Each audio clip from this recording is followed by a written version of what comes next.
नमस्कार दोस्तों, study takes में आपका स्वागत है। आज की इस वीडियो में हम आधुनिक भारत का इतिहास देख रहे हैं और आज आधुनिक भारत के इतिहास के तहत हम प्लासी का युद्ध देखेंगे।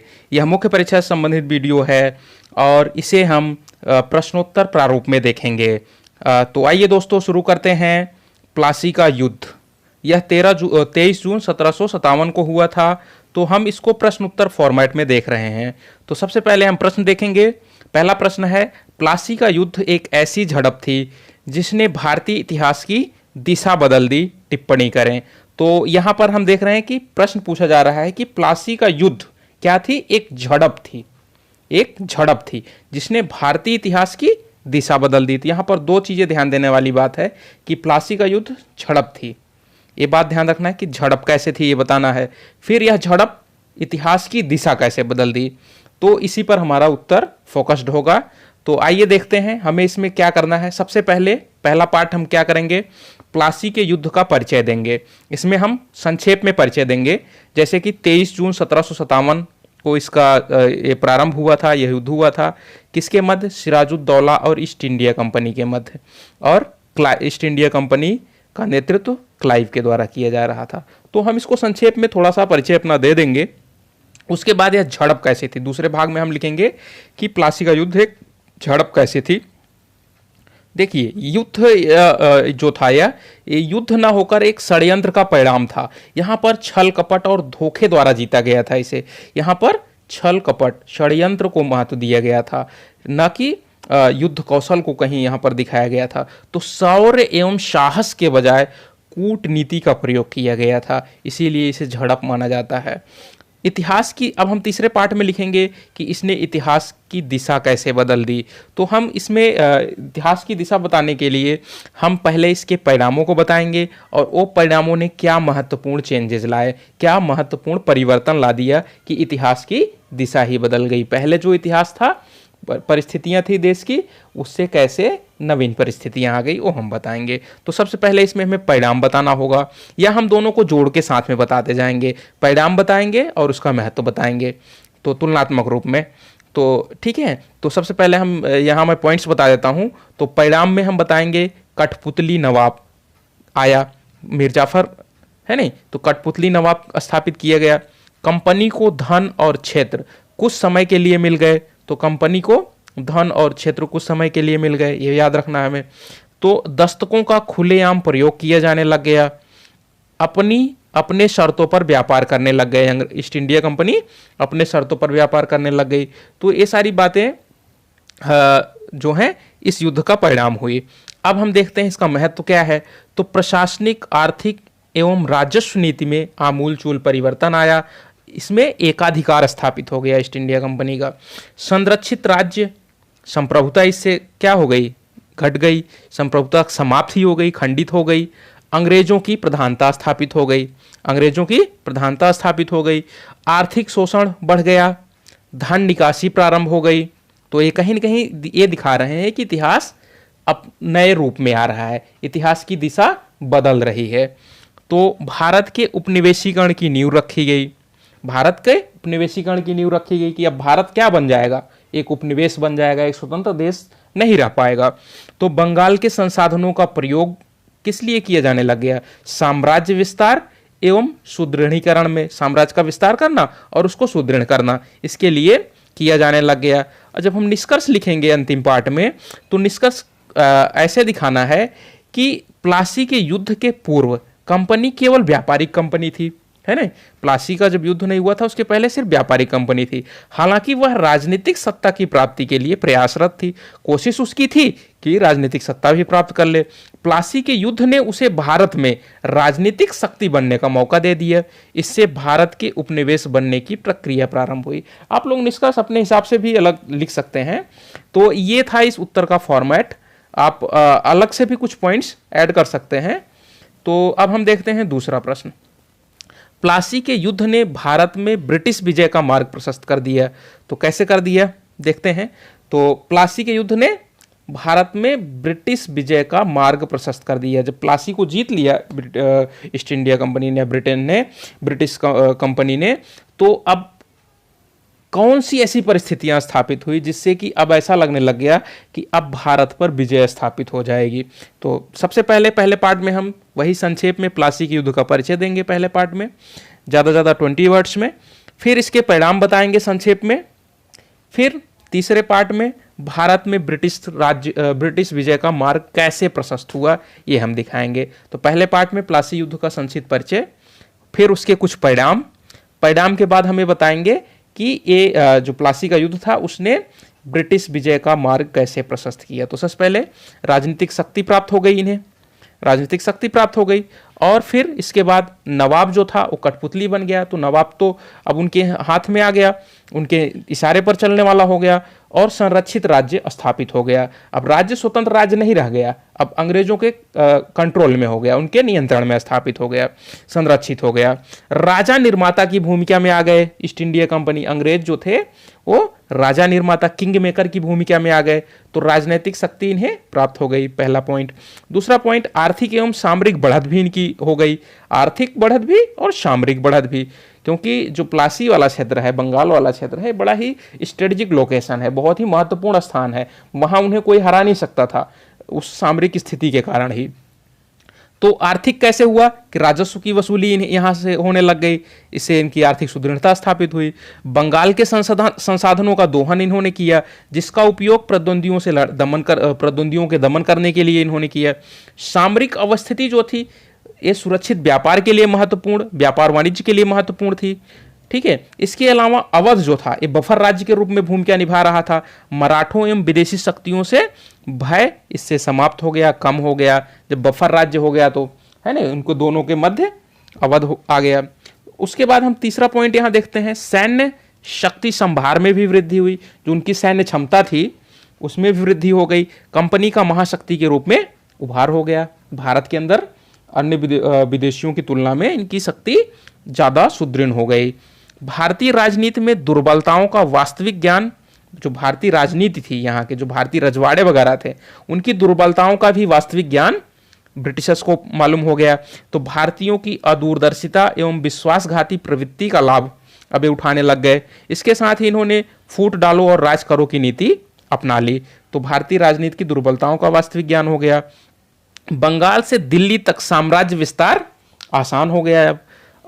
तो प्लासी के युद्ध ने भारत में ब्रिटिश विजय का मार्ग प्रशस्त किया। तो ये पॉइंट्स बहुत ही महत्वपूर्ण है। फिर उसके बाद निष्कर्ष में, हम अंतिम पार्ट में निष्कर्ष में लिखेंगे, प्लासी के विजय ने अनुकूल परिस्थितियां उपलब्ध कराकर भारत में ब्रिटिश विजय एवं भारत के उपनिवेशीकरण का मूलांकुरण किया।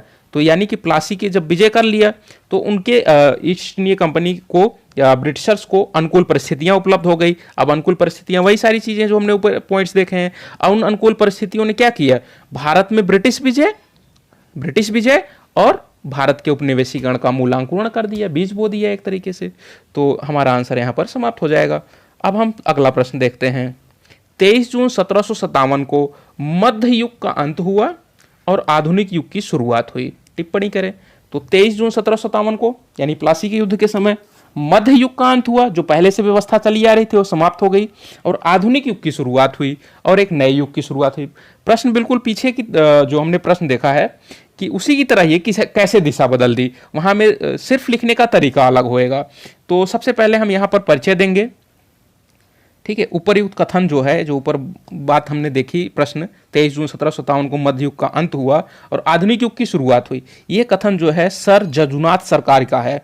सर जदुनाथ सरकार द्वारा भारत के आधुनिक बनने के संदर्भ में दिया गया था। तो यहाँ पर बात की गई है मध्य युग की और फिर आधुनिक युग की। तो मध्य युग समाप्त, आधुनिक युग शुरू। तो मध्य युग में क्या था, मध्यकाल में क्या था, तो मध्यकाल में सामंतवादी व्यवस्था थी, ठीक है। तो हम देखते हैं राज रजवाड़े के समय सामंतवादी व्यवस्था थी मध्यकाल में। फिर उसके बाद परंपरागत कृषि आधारित व्यवस्था थी, निर्वाह अर्थव्यवस्था थी। इसके साथ ही रूढ़िवादी एवं जड़ समाज था, ठीक है। परंपरागत धार्मिक शिक्षा व्यवस्था थी, परलोकवादी दृष्टिकोण था, व्यक्ति ही लोक के बारे में नहीं सोचता था, परलोक के बारे में सोचता था। तो मानव को कोई अधिकार नहीं था, ठीक। लेकिन जब अंग्रेजों का शासन प्रारंभ हो जाता है, 1757 के प्लासी का युद्ध होता है, उसके बाद कहीं ना कहीं ये चीजें कम होने लग गई और कुछ नई चीज़ें आई जिससे हम आधुनिक काल कह सकते हैं। तो आधुनिक काल, जन आधारित राजनीतिक व्यवस्था आई। जन आधारित राजनीतिक व्यवस्था यानी कि हम लोकतंत्र की तरफ बढ़ने लग गए। ठीक है, कानून का शासन आया। अभी तक सामंती व्यवस्था थी, रजवाड़ा व्यवस्था थी, राजतंत्र था, तो अब धीरे धीरे कानून की शासन की तरफ हम बढ़ने लग गए। मशीनीकृत अर्थव्यवस्था आ गई। ठीक है, अर्थव्यवस्था मशीनीकृत आ गई तो उत्पादन भी ज़्यादा होएगा इससे। तर्क बुद्धिवादी और वैज्ञानिक समाज हो गया। अब तर्क बुद्धिवादी वैज्ञानिक साइंटिफिक सोसाइटी की तरफ हम बढ़ने लग गए, रैशनल और साइंटिफिक सोसाइटी की तरफ। आधुनिक शिक्षा प्रारंभ हुई। पहले धर्म आधारित शिक्षा हुआ करती थी, विज्ञान प्रौद्योगिकी आधारित शिक्षा प्रारंभ हो गई। अब इहलोकवादी दृष्टिकोण आ गया। व्यक्ति अब स्वर्ग के बारे में नहीं सोच रहा था, बल्कि इस लोक के, परलोक के बारे में नहीं सोच रहा था। मानवीय अधिकारों तथा मानव की गरिमा को महत्व दिया गया। मानव महत्वपूर्ण हो गया है अब। तो ये चीज़ें आधुनिक काल की विशेषताएं हैं। लेकिन हम क्या ये कह सकते हैं कि ये फिक्स डेट, किसी एक निर्धारित डेट जो 23 जून 1757 है, उसी समय तुरंत मध्ययुग खत्म हुआ और 24 जून को सुबह ही आधुनिक युग हो गया? तो ये तो ऐसा हो ही नहीं सकता, क्योंकि जो बातें हम देख रहे हैं, कोई युग जो होता है वो एक युग एक दिन में नहीं समाप्त होता, ये तो विकास का परिणाम है। तो हम निष्कर्ष में ऐसा लिखेंगे, इस तिथि से आधुनिक युग की शुरुआत नहीं मान सकते, लेकिन प्रक्रिया की शुरुआत जरूर मान सकते हैं, क्योंकि आधुनिक तकनीक आई, संस्थान आए, शिक्षा, सारी चीज़ें आई। तो तीसरे पार्ट में थोड़ा सा हमें बातों को खंडित करना है कि हमें पूरी तरह से नहीं कह सकते कि आधुनिक युग आ ही गया है ना, शुरुआत हो गई, ये हम कहेंगे। फिर निष्कर्ष जो लिखेंगे हम, निष्कर्ष में कुछ पॉइंट्स मैं लिखा हूं, इसको देख सकते हैं। यह आधुनिकता भारत को आधुनिक करने के लिए नहीं लाई गई थी, बल्कि शोषण करने के लिए लाई गई थी, है ना। उनका कोई उद्देश्य नहीं था कि हम भारतीय लोगों को चलते हैं आधुनिक बना देते हैं, उनका, ठीक है, ऐसा कुछ उद्देश्य नहीं था। वो शोषण करने के लिए कर रहे थे जो भी कर रहे थे। तो भारतीयों द्वारा इसके सकारात्मक तत्वों को आत्मसात करके स्वयं को आधुनिक बनाया गया। उनका उद्देश्य नहीं था कि भारतीयों को आधुनिक बना दें, ये तो कुछ भारतीय थे, है ना, भारतीय लोग जो थे, जो उन्होंने उनके सकारात्मक तत्वों को आत्मसात किया, अपनाया और स्वयं को आधुनिक बनाया। तो आप ये पॉइंट्स यूज कर सकते हैं। अगला प्रश्न देखते हैं। अगला प्रश्न है, प्लासी के युद्ध को भारतीय इतिहास में एक युग प्रवर्तक घटना माना जाता है, इसके प्रभावों के संदर्भ में कथन की विवेचना कीजिए। तो यहाँ पर हमें ध्यान देना है, प्लासी का युद्ध और भारत के इतिहास में एक युग प्रवर्तक घटना। प्रश्न उसी तरीके से है, बस लिखने के तरीके थोड़े बदल जाएंगे। ये युग प्रवर्तक घटना माना जाता है, इसके प्रभावों के संदर्भ में कथन की विवेचना कीजिए। तो इसका प्रभाव को हमें यहाँ पर ध्यान फोकस करना है। तो पहला पॉइंट है यहाँ पे, पहला पार्ट में हम थोड़ा सा वही प्लासी युद्ध का परिचय देंगे। दूसरे पार्ट में हम इसके प्रभाव को बताएंगे कि एक नई शक्ति का उदय हुआ, है ना, पुरानी जो शक्ति थी, सामंतवादी व्यवस्था, रजवाड़े जो थे वो समाप्त हुए। कंपनी को बंगाल के रूप में दुधारू गाय प्राप्त हो गई, है ना, कामधेनु की तरह। विस्तृत क्षेत्र इनको प्राप्त हो गया यहाँ पे बंगाल में, और आर्थिक सुदृढ़ता इनकी स्थापित हुई। तत्कालीन भारतीय नेतृत्व, जो नवाब एवं मुगल शासक थे, की दुर्बलता भी स्पष्ट हो गई। देश से धन निष्कासन प्रारंभ हो गया, है ना, इससे यहाँ से धन निष्कासन होता था, और इंग्लैंड के औद्योगिक क्रांति को इससे बढ़ावा मिलता था, सारे पैसा वहाँ भेज दिया जाता था। साम्राज्य विस्तार प्रारंभ हुआ, और इससे भारत के उपनिवेशीकरण की प्रक्रिया प्रारंभ हुई। इसके लिए इन्होंने साम्राज्य विस्तार करने के लिए सहायक संधि की नीति अपनाई थी। फूट डालो, राज करो, हड़प नीति, है ना। अवध को बफर राज्य के रूप में भी अपना बना लिया था। तो ये सारी बातें हमें ध्यान रखनी है। फिर निष्कर्ष में हम कहेंगे, निष्कर्षतः प्लासी की विजय ने अंग्रेजों के लिए भारत विजय के स्वर्णिम द्वार खोल दिए, जिसने भारत के आगामी 200 वर्षों के इतिहास को अनेक रूपों में प्रभावित किया। तो ये बात हमें बतानी होगी। तो आइए अगला प्रश्न देखते हैं। प्लासी के युद्ध के कारणों एवं महत्व की विवेचना कीजिए। तो ये तो सीधा सा है प्रश्न, सीधा हमें इसमें सबसे पहले पार्ट में परिचय बता देना है कि प्लासी का युद्ध कब हुआ था, किनके किनके मध्य हुआ था। फिर दूसरे पार्ट में हमें इसके कारण बताने हैं। तो कारण क्या था? अंग्रेजों द्वारा नवाब पर अली नगर की संधि के उल्लंघन का आरोप लगाया गया। तो अंग्रेजों द्वारा नवाब पर अली नगर की संधि के उल्लंघन का आरोप लगाया गया। अंग्रेजों का शत्रुतापूर्ण व्यवहार, नवाब के विरोधियों को शरण देना। तो अंग्रेजों का शत्रुतापूर्ण व्यवहार था और वे नवाब के विरोधियों को क्या करते थे? अपने यहाँ शरण देते थे। अंग्रेजों अंग्रेज जो थे व्यापारिक सुविधाओं का दुरुपयोग करते थे, जैसे दस्तक का दुरुपयोग देख सकते हैं, और व्यापारिक कोठी की किलेबंदी भी कर दी थी इन्होंने। और अंग्रेजों ने क्या किया था, बंगाल पर अपना राजनीतिक प्रभाव चाहते थे। तो यही सारे कारण थे जिसकी वजह से प्लासी का युद्ध हुआ। तो कारण हम बता देंगे, फिर महत्व तो हम इसको ना अलग अलग पार्ट्स में बांट के बताएंगे। राजनीतिक महत्व, आर्थिक महत्व, सामरिक महत्व, नैतिक महत्व, है ना, ये सारी बातें हम बताएंगे। तो सबसे पहले राजनीतिक महत्व देखते हैं। तो अंग्रेजों की बंगाल में सर्वोच्चता स्थापित हुई और वह किंग मेकर के रूप में स्थापित हो गए, राजा निर्माता, है ना, अपनी मर्जी से किसी को भी शासक बना सकते थे। मुगल साम्राज्य की दुर्बलता स्पष्ट हो गई, ये मालूम पड़ गया कि मुगल साम्राज्य कितना दुर्बल है, कमजोर है, उसको जीतना आसान है। डचों और फ्रांसीसियों की शक्ति को अंग्रेजों ने नष्ट कर दिया। ठीक है, तो राजनीतिक प्रभाव ये पड़ा, महत्व है कि डचों व फ्रांसीसियों की शक्ति को अंग्रेजों ने नष्ट कर दिया। आर्थिक में देखें तो बंगाल की लूट प्रारंभ हो गई, है ना, धन का निष्कासन प्रारंभ हो गया यहाँ से। सामरिक में देखा जाए तो बारूद की खानों पर एकाधिकार हो गया, नौसैन्य शक्ति में वृद्धि हो गई, है ना, ईस्ट इंडिया कंपनी के नौसैन्य शक्ति में वृद्धि हो गई, बारूद की खानों पर एकाधिकार कर लिया। अवध को बफर राज्य के रूप में इस्तेमाल करना प्रारंभ कर दिया इन लोगों ने। ठीक है, नैतिक महत्व देखा जाए तो नैतिक रूप में महत्व भी है, इन्होंने साम्राज्य विस्तार प्रारंभ कर दिया, फूट डालो और राज करो की नीति को भविष्य में अपनाया गया। इसके साथ ही अंग्रेजों के कुचक्रों में भी वृद्धि हुई, है ना, षड्यंत्रों में वृद्धि हुई। अब षड्यंत्र कर करके वो क्या कर रहे थे, अपने साम्राज्य का विस्तार और उसकी सुदृढ़ता स्थापित कर रहे थे, विस्तार कर उसको सुदृढ़ता स्थापित कर रहे थे, और आर्थिक दोहन प्रारंभ कर रहे थे, तो ताकि अपना अधिकतम लाभ प्राप्त कर सके, साम्राज्यवादी नीतियों को लागू कर सके, साम्राज्यवादी उद्देश्यों को प्राप्त कर सके। तो ये तरह किसी न किसी तरह से उनके नैतिक महत्व भी दिखाता है, नैतिक पतन एक तरीके से दिखा रहा है अंग्रेजों को। अब हम अगला प्रश्न देखते हैं कि प्लासी के युद्ध में विजय के उपरांत ईस्ट इंडिया कंपनी ने 1857 की क्रांति से पूर्व तक अपने साम्राज्यवादी विस्तार एवं सुदृढ़ीकरण की प्रक्रिया को किन नीतियों द्वारा आगे बढ़ाया। तो थोड़ा प्रश्न लंबा है, एक बार फिर से पढ़ के देखते हैं।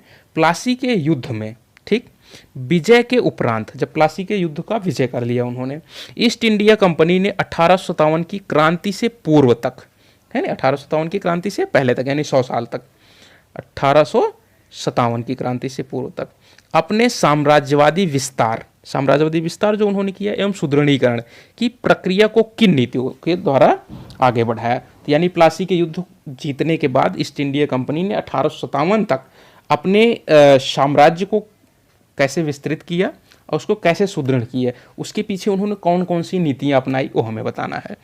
तो ठीक है, तो इसके तहत हम बताएंगे। तो पहले तो थोड़ा सा प्लासी के युद्ध का परिचय ही दे देंगे, फिर आगे हम बढ़ेंगे कि उन्होंने अपना फिर थोड़ा सा प्रभाव दिखाते हुए कि कैसे उन्होंने साम्राज्य विस्तार के लिए कैसे उनको अनुकूल परिस्थितियां मिल गई, है ना, उसको थोड़ा सा दिखाते हुए हम बताएंगे कि उन्होंने दो तरफा पद्धति अपनाई। पहला दो तरफा पद्धति क्या थी, विजय एवं युद्ध द्वारा समामेलन की नीति एक तरफ अपनाई, दूसरी तरफ कूटनीति एवं प्रशासन तंत्र द्वारा समामेलन की नीति, है ना, शामिल करने की नीति। तो सबसे पहले हम देखते हैं विजय एवं युद्ध द्वारा समामेलन की नीति। इसके तहत उन्होंने बंगाल, मैसूर, मराठा, सिख जैसी बड़ी शक्तियों को एक एक कर परास्त किया व उनका साम्राज्य अपने अधीन कर लिया। तो विजय और युद्ध द्वारा किनको मिलाया, बंगाल, मैसूर, मराठा, सिख जैसी बड़ी शक्तियाँ जितनी भी थी उनको हराकर अपने साम्राज्य के अधीन कर लिया। दूसरी जो रणनीति इनकी थी, कूटनीति व प्रशासनिक तंत्र द्वारा, है ना, समामेलन किया, अपने में मिलाया। अन्य रियासतों एवं रजवाड़ों को अपने अधीन करने के लिए वारेन हेस्टिंग्स ने घेरे की नीति अपनाई। अभी हम घेरे की नीति देख लेंगे। बेलेजली ने सहायक संधि की नीति अपनाई और डलहौजी ने व्यक्तिगत सिद्धांत की नीति अपनाई। तो तीनों नीतियों को हम एक बार थोड़ा सा देख लेते हैं और इनको हमें यहाँ पर थोड़ा सा विस्तार देना है, बहुत ज़्यादा नहीं। तो घेरे की नीति, इसकी घेरे की नीति हम बात कर रहे हैं वारेन हेस्टिंग्स के घेरे की नीति। तो घेरे की नीति जो थी, इसका उद्देश्य बफर जोन बनाकर कंपनी की सीमाओं की रक्षा करना था। तो बफर जोन बनाकर कंपनी की सीमाओं की रक्षा करना। बफर जोन का मतलब है कि अगर एक क्षेत्र है, जैसे कि मान लो कि ये ब्रिटिश अधिकृत क्षेत्र है, तो ये क्या करते थे, एक यहाँ पर राजवाड़ा है, एक ये रजवाड़ा है, इस पर अपना नियंत्रण स्थापित कर लेते थे। इस पर अपना नियंत्रण स्थापित कर लेते थे, इस पर इस तरह से अपने चारों तरफ एक रिंग जैसे घेरा बना लेते थे। सब मतलब अपने अधिकृत क्षेत्र के चारों तरफ के रजवाड़ों पर विजय या संधि के द्वारा, ठीक है, अपने आप को घेर देते थे और अन्य राज्यों से सुरक्षा प्राप्त करते थे। ठीक है, तो ये था बफर जोन बनाकर कंपनी की सीमाओं की रक्षा करना। राज्यों को उनके स्वयं के व्यय पर बाहरी आक्रमण के विरुद्ध सैन्य मदद का भरोसा दिया गया। तो राज्यों को उनके स्वयं के व्यय पर, राज्य स्वयं पैसा देते थे, ठीक है, और बाहरी आक्रमण के विरुद्ध सैन्य मदद का भरोसा उन्हें दिया गया। सहायक संधि के बारे में बात करते हैं, वेलेजली की सहायक संधि। तो इसको सर्वप्रथम डुप्ले ने प्रारंभ किया था, पीटी फैक्ट है इंपॉर्टेंट। अब वेलेजली ने सुनिश्चित एवं व्यापक रूप प्रदान किया था। तो यहाँ याद रखने वाली बात है, पीटी फैक्ट है कि सहायक संधि सर्वप्रथम डुप्ले ने शुरू की थी,